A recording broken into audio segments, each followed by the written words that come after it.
Brainstorm 1983 की science fiction मनोवैज्ञानिक thriller है जिसका निर्देशन डगलस ट्रम्बुल ने किया है। फिल्म वैज्ञानिकों के एक समूह के इर्द गिर्द घूमती है जो एक इमर्सिव डिवाइस बनाते हैं जो किसी को दूसरे व्यक्ति की यादों का अनुभव करने की अनुमति देता है। इस फिल्म में चित्रित अवधारणाएं सरल हैं और फिल्म सामान्य तौर पर अपने समय से बहुत आगे है। फिल्म में बेहतरीन कलाकार हैं और Christopher Walken, Natalie Wood, Louise Fletcher और क्लिफ रॉबर्टसन प्रमुख भूमिकाओं में हैं। यदि आपको कोई पुरानी फिल्म देखने का मन हो तो यह बहुत अच्छी है। यहाँ 1983 की फिल्म ब्रेनस्टॉर्म की कहानी और अंत की व्याख्या की गई है। बिगाड़ने वाले आगे। ब्रेनस्टॉर्म मूवी की व्याख्या, फिल्म के अहम सवालों के जवाब। Brainstorm movie the premise. Michael और लिलियन वैज्ञानिक एक ऐसे उपकरण पर काम कर रहे हैं जो एक व्यक्ति को दूसरे के दिमाग में होने का अनुभव करा सकता है। वे सफलता के शुरुआती दौर को हासिल करते हैं और जश्न मनाते हैं। पार्टी पूपर्स मिलियरी में एक विभाग है जो उन्हें वित्त पोषण कर रहा है और आविष्कार को हथियार बनाने के लिए उत्सुक है। लिलियन इस बात से बेहद निराश हैं कि उनके सीईओ एलेक्स को इस घृणित विचार से कोई आपत्ति नहीं है। जैसा कि कोई उम्मीद कर सकता है, इससे आंतरिक और बाहरी दोनों तरह की झड़पों के साथ रस्साकशी शुरू हो जाती है। हालांकि ब्रेनस्टॉर्म कोई साइंस फिक्शन फिल्म नहीं है जो केवल सत्ता संघर्ष पर केंद्रित है। इस फिल्म में कई परतें हैं। माइकल वर्तमान में प्रमुख शोधकर्ता लिलियन के साथ रिश्ते में है और करेन के साथ उसका विवाह समाप्त हो रहा है। यह उपकरण न केवल दूसरे की यादों को देखने बल्कि उनकी भावनाओं का अनुभव करने में सक्षम बनाता है। यह हिचहाइकर की गाइड टू द गैलेक्सी की पॉइंट ऑफ व्यू गन की तरह है और माइकल और करेन के रिश्ते को फिर से जगाने का कारण बनती है। तीव्र चिंता संबंधी समस्याओं से जूझ रही लिलियन की दिल का दौरा पड़ने से मृत्यु हो गई। मरने से पहले वह डिवाइस पहनती है और अपने पीछे मौत के अनुभव की रिकॉर्डिंग छोड़ जाती है। अनुपालन न करने के कारण एलेक्स ने माइकल को उसकी प्रयोगशाला से बाहर निकाल दिया और इसके बाद माइकल के जीवन के दो लक्ष्य रह गए। इस ग्रह पर सबसे डरावनी चीज मृत्यु का अनुभव करने वाले पहले व्यक्ति बने और यह सुनिश्चित करें कि उपकरण कभी भी सेना के हाथ न लगे। Project brainstorm. अपनी पत्नी और दोस्तों की मदद से वह इसे पूरा करता है। यहाँ वे गहन प्रश्न हैं जो ब्रेनस्टॉर्म द्वारा उठाए गए हैं। वास्तव में हैल के साथ क्या हुआ जिसने पोर्नो अनुभव को चुराया और काटा? मेरा मानना है कि हैल ने उस तरह से परमानंद का अनुभव किया जैसा पहले किसी इंसान ने नहीं किया था। हैल ने ऑर्गेज्म को निकाला और लूप किया और संवेदी अधिभार का कारण बना। हैल को लड़की या कल्पना की परवाह नहीं थी, लेकिन अनुभव ने उसे एक नए आदमी की तरह महसूस कराया। इससे उसे एहसास हुआ कि उसका जीवन बहुत सुंदर है, लेकिन वह इसे देख नहीं रहा था। आजकल की भाषा में कहें तो वह वोक है। यह सब कुछ परिप्रेक्ष्य के बारे में है। चीजों का उजला पक्ष देखने के लिए बस इतना ही जरूरी है। कुछ लोगों के लिए यह तब होता है जब वे निकट मृत्यु की घटना का अनुभव करते हैं और हैल के लिए यह लूपिंग ऑर्गास्म था। लेकिन दोनों ही मामलों में यह शारीरिक घटना नहीं बल्कि मन का अनुभव है। जब माइकल के बेटे ने वह डरावनी रिकॉर्डिंग देखी तो उसके साथ वास्तव में क्या हुआ? उसमें से उसके पास एक पूर्ण मनोवैज्ञानिक प्रकरण क्यों था?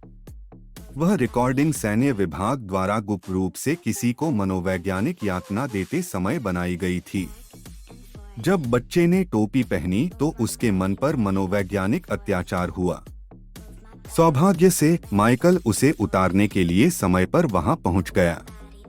बच्चे ने इसे जीवित कर दिया क्योंकि उसने इस घटना को थोड़े समय के लिए अनुभव किया था और इससे अधिक समय तक उसका दिमाग भून गया होता। माइकल को यह अनुभव क्यों नहीं हुआ कि उसके बेटे ने क्या किया? हेडसेट उतारने में बच्चे के अनुभव की कमी के कारण ऐसा हुआ। जब माइक ने पहली बार यातना की रिकॉर्डिंग का अनुभव किया तो उसने तुरंत हेडसेट हटा दिया, क्योंकि उसने कई रिकॉर्डिंग देखी हैं और वह अपने दिमाग पर इतना नियंत्रण रखता है कि हेडसेट उतार सके। प्रोजेक्ट ब्रेनस्टॉर्म यातना रिकॉर्डिंग किसने बनाई? यह एक सैन्य रिकॉर्डिंग थी जो अन्य लोगों को बिना कोई शारीरिक क्षति पहुंचाए जितनी बुरी तरह यातना देना चाहते थे, देने के लिए बनाई गई थी। उन्होंने कैदियों, जासूसों और जिस किसी से भी वे जानकारी निकालना चाहते थे, उन्हें बड़े पैमाने पर यातना देने के लिए अपनी जरूरतों के लिए आविष्कार को हथियार बनाया। उन्होंने इस प्रोजेक्ट को ब्रेनस्टॉर्म कहा। माइकल बिना मरे मृत्यु का अनुभव कैसे कर सकता था? हम फिल्म में देखते हैं कि उन्होंने कुछ सेटिंग्स बदल दी। कौन सी? लिलियन की मौत दिल का दौरा पड़ने से हुई।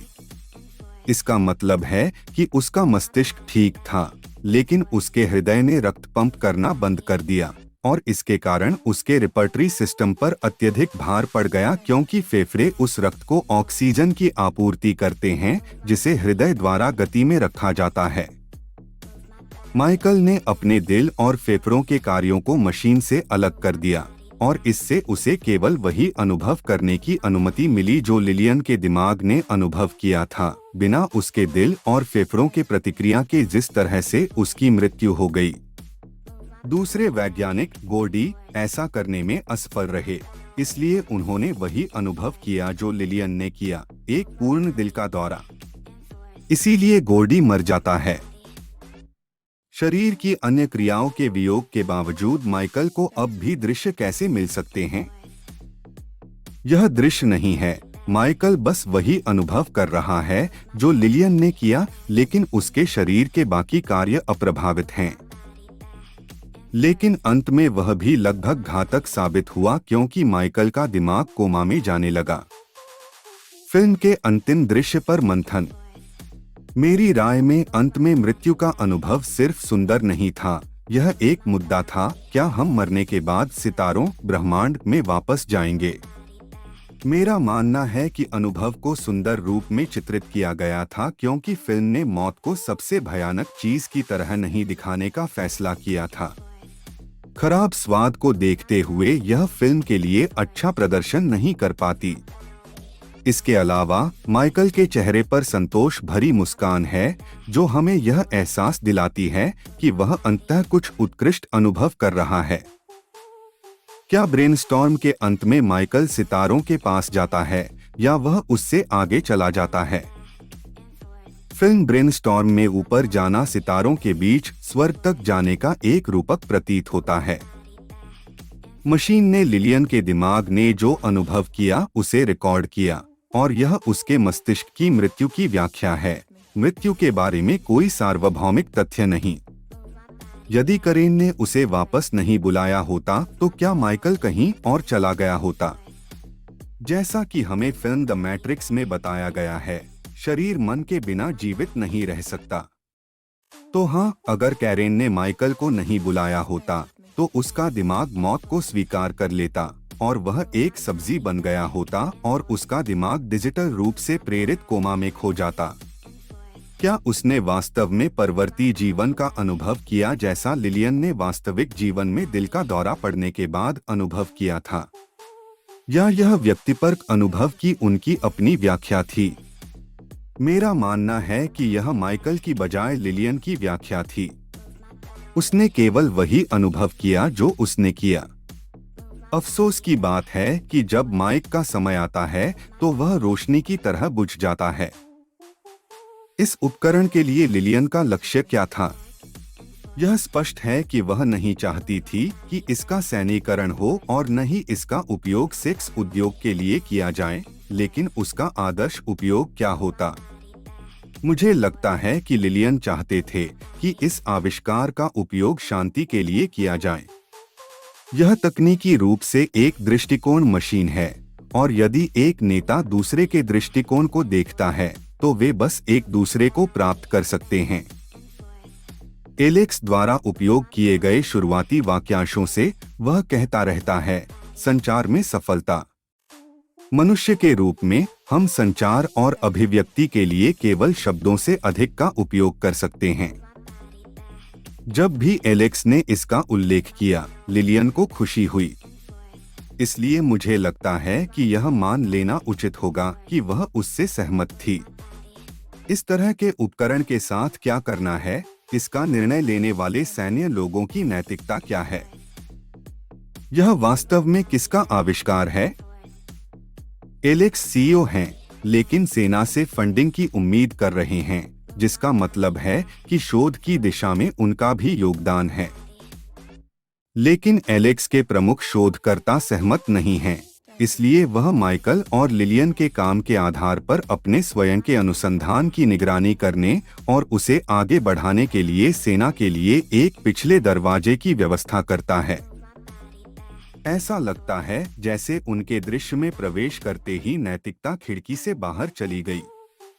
ब्रेनस्टॉर्म मूवी की समाप्ति की व्याख्या। फिल्म के अंत में दिखाया गया है कि माइकल सफलतापूर्वक उस अनुभव को अनुभव कर रहा है जो लिलियन की मृत्यु के समय उसके मन में अनुभव हुआ था। लिलियन ने अपनी मृत्यु को सितारों पर चढ़ना माना। माइकल का दिमाग डिजिटल रूप से प्रेरित कोमा में जा रहा था, लेकिन उसे वापस लाया गया क्योंकि करेन उसे बुलाती है और उसे अपने वादे की याद दिलाती है, उसे दोबारा नहीं छोड़ने का। वे आविष्कार के सैन्यकरण ऑपरेशन को विफल करते हुए प्रयोगशाला में सब कुछ सफलतापूर्वक हैकन और नष्ट कर देते हैं।